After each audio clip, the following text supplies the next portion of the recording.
പോലെ ഒളിച്ചോടിക്കൊണ്ട് വന്നൊന്നുമല്ല നമ്മള്. ഈ വീടിന്റെ ഒരു ഓഹരി എന്റെ കേശോട്ടിന് അവകാശപ്പെട്ടതാ.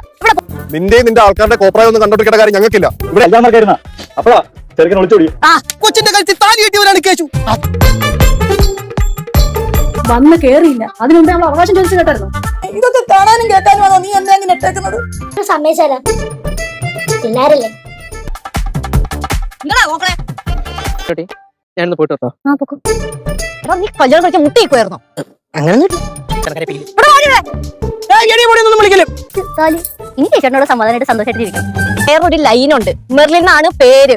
ഇവർ നീ ആരാണെന്ന് അറിയാൻ പാടില്ല, നിനക്ക് ഇവർ ആരാണെന്ന് അറിയാൻ പാടില്ല. ഇവിടെ ആരും വേണ്ട, ഞാൻ ചോദിച്ചോളൂ.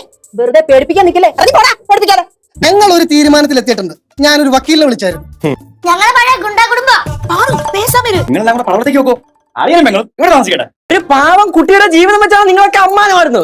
എന്റെ കുട്ടികളെ ഇവിടെ ഇട്ട് കഷ്ടപ്പെടുത്താന്ന് നിങ്ങൾ വിചാരിക്കണ്ട.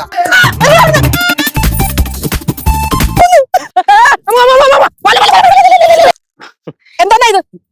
ക്യാമറ ക്യാമറ വെച്ചിട്ടുണ്ട് നമ്മള് ഇതേപോലത്തെ. എന്റെ അമ്മൂമ്മേ, ഞങ്ങള് പ്രാങ്ക് ചെയ്തതാണ്. ഞങ്ങൾ അപ്പൊ എല്ലാരും അമ്മൂമ്മ പറ്റിച്ചതല്ലേ? ഇങ്ങനെയാണ് അകത്തും പുറത്തും ഒക്കെ ക്യാമറ വെക്കാനായിട്ട് സാധിച്ചത്.